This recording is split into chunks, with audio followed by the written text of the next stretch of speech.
Volvemos con un tema que inquieta, que preocupa, por supuesto, porque la expansión en África de una nueva variante aparentemente más letal de la viruela del mono ha llevado a la OMS a declarar la emergencia de salud pública de importancia internacional.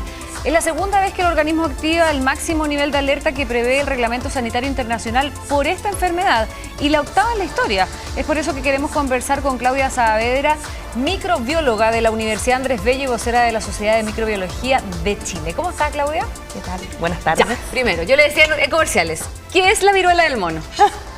¿Por qué nos tiene tan inquietos?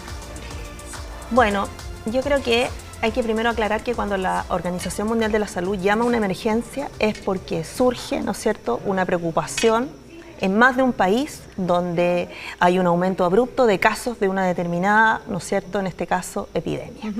Entonces, ¿qué podemos decir que fue similar? Lo que ocurrió con la H1N1, ¿verdad?, hace unos años atrás, lo que pasó con el virus Zika también, ¿verdad?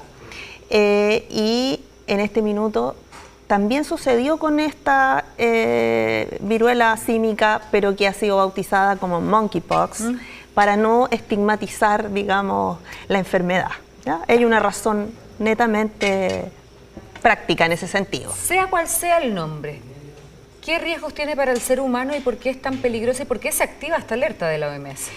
Mire, esta era una enfermedad que era endémica en África, en particular en el Congo, ¿cierto? Y que en este último año, a diferencia de lo que pasó la vez anterior, que el brote fue contenido alrededor de mayo del 2013, se activa nuevamente la alerta en septiembre del 2013 porque hay un número abrupto de casos. O sea, ellos tienen un número basal de casos de viruela símica que tiene síntomas que son parecidos a muchas enfermedades, porque es de fiebre, malestar, dolor muscular, ¿cierto? Pero que tiene una característica y es que se produce una inflamación de los ganglios, que no siempre uno la tiene en un resfriado común, o no la tiene cuando tiene influenza, o no la tiene comúnmente cuando tiene COVID. ¿Y se manifiesta cutáneamente también?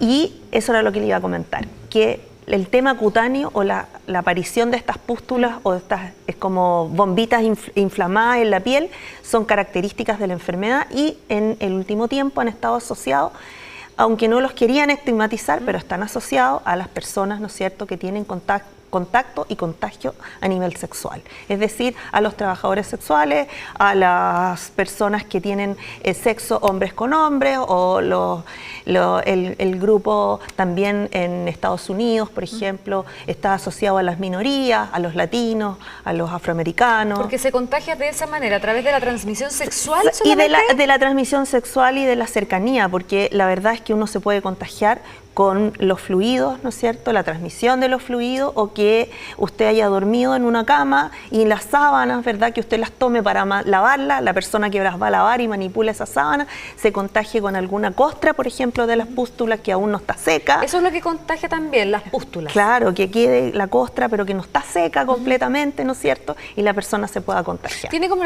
características como la peste, ¿no? Que también es parecido a se contagia de la misma manera. Es parecido a la peste, claro, a la varicela. ¿Y por qué se habla de que esta variante podría ser más letal? Bueno, se habla de que existen, como quien dice, dos familias de estos virus y una de estas familias fue la que generó el brote anterior, pero esta es la otra.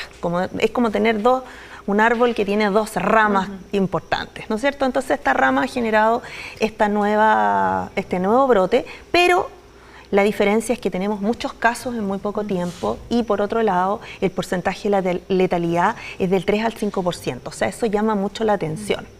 Entonces, esta alerta es para que todos los países se pongan de acuerdo en hacer vigilancia, seguimiento, un llamado de atención a que las personas y los grupos de riesgo de alguna manera, ¿no es cierto?, se pongan en alerta y podamos frenar rápidamente el contagio. ¿Y por qué una persona puede fallecer por la viruela del mono? Yo creo que las razones son siempre las mismas. Primero, se habla de grupos que son los más débiles. Si usted mira los datos de los fallecidos a la fecha, y sobre todo en África, corresponden a niños, es decir, menores de 15 años. Y en ese número de fallecidos aumenta, o el porcentaje aumenta de fallecidos cuando usted baja en la edad de 0 a 5 años. ¿no es cierto?, que es el grupo de los más débiles siempre, es decir, los recién nacidos, los niños pequeños con sistemas inmunes más débiles o los menos alimentados, aquellas personas, ¿no es cierto?, que pertenecen a grupos de población que no tienen un sistema inmune fortalecido, no tienen buena alimentación, no tienen buenas...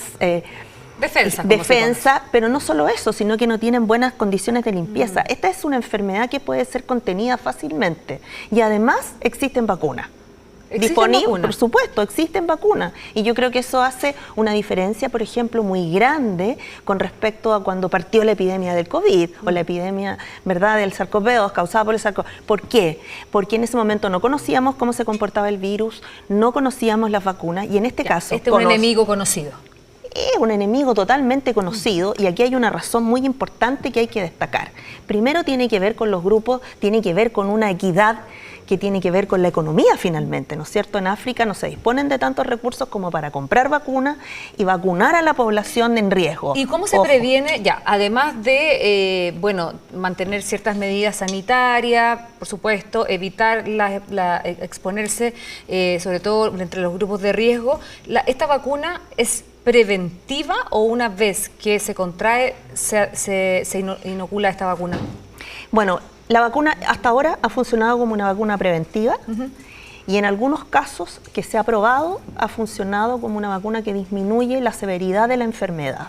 Pero acá no se pone esa vacuna, ¿o sí? No, aquí no hay y no se está vacunando y no... Porque acá no hay, en Chile no existe el riesgo de un contagio de la viruela del mono. Hasta ahora... Geográficamente, por lo menos. Hasta ahora, digamos, si hay algún caso, es discreto y por lo tanto no puede ser considerado un riesgo importante como lo sería, por ejemplo, en África o como lo podría ser España, que es la puerta de entrada de la gente africana a Europa, por ejemplo, o de Italia, donde se detectaron hartos casos, o de Londres. ¿Te fijas? En Chile la situación es totalmente distinta y por otro lado, creo que tú hiciste una pregunta clave. ¿Cómo lo contenemos? Aparte de las vacunas que habría que comprarlas, en este minuto están aumentando, producto de la emergencia, la fabricación de estas vacunas. La Organización Mundial de la Salud le ha pedido, ¿no es cierto?, a los productores de vacunas que, digamos, comiencen hay una lista de vacunas de emergencia y aquí han metido la vacuna, ¿no es cierto?, como una prioridad. Y por otro lado, también empiezan las donaciones. Estas empresas productoras de vacuna, por ejemplo, actualmente una de ellas ha donado creo que 15.000 vacunas a África, como para poder comenzar la vacunación en los grupos de riesgo. Pero creo que hay un punto que es muy relevante y que nosotros en Chile lo cubrimos y es que tenemos una vigilancia genómica activa. Eso quiere decir que uno está permanentemente, ¿no es cierto?, haciendo vigilancia, una alerta de lo que eventualmente podría estar, ¿no es cierto?, ser grupos de riesgo, la gente cuando llega a los controles, por ejemplo. ¿Ya que han habido casos? Han habido casos, sí. Pero importados. Ahora había casos que venían importados y hubo casos que se detectaron precisamente por la vigilancia y actualmente el número de casos no dispongo del dato de los que hay este año, pero siempre han sido números discretos y controlados. ¿Controlado es decir que no han fallecido producto de esta enfermedad? No. Ahora, nosotros tenemos muy en la mente lo que pasó con el COVID, ¿no? Sí. Que finalmente los casos que llegaron a Chile también llegaron, de un viaje, una persona que viajó, que trajo la enfermedad y bueno, finalmente ocurrió lo que todos sabemos. ¿Eso podría pasar con la viruela del mono? ¿Es tan contagiosa como lo fue en su momento el COVID? Mire, le voy a insistir, yo creo que aquí hay una cosa que es muy importante. Primero, conocemos este virus. En segundo lugar, este no es un virus respiratorio. El contagio de los virus... Eso disminuye bastante ya. Yo creo que el control o el cortar la cadena de contagio es mucho más fácil cuando se trata de un virus que no es un virus respiratorio.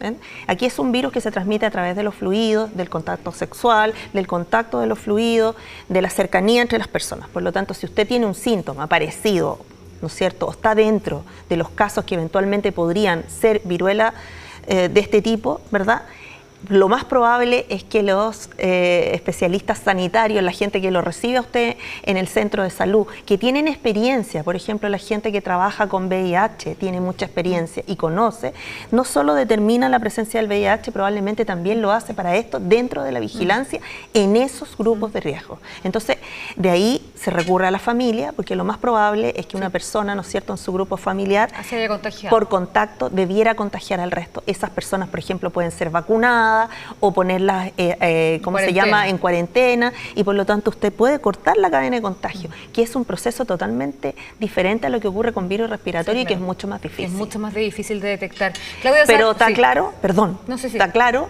que si usted viaja, el problema que tiene esta enfermedad es que el periodo de incubación es muy largo, entonces las posibilidades son como 21 días. Entonces usted tiene esos 21 días uno puede contagiar y puede no tener los síntomas, puede ser asintomático o eventualmente esa persona, ¿no es cierto?, podría, ¿cómo se llama?, presentar síntomas tardíos. Entonces, pero previo a eso tiene mucha posibilidad, y ese es uno de los digamos, flancos más difíciles de vencer. Y por eso, como usted pregunta, una persona que viaja, claro, una persona que viaja, ¿no es cierto?, y tuvo contacto con una persona contagiada en algún otro país, puede llegar y venir contagiado, pero esa persona va a tener de alguna manera después síntomas que eventualmente podrían dar la alerta y de esa manera bloquear la cadena de contagio nacional. Entonces, atención con los viajes, sobre todo en zonas donde se ha activado las mayores tasas de riesgo, como por ejemplo en Europa, España y África directamente. No sé. Sí. Claudia Saavedra, microbióloga de la Universidad Andrés Bello y vocera de la Sociedad de Microbiología de Chile,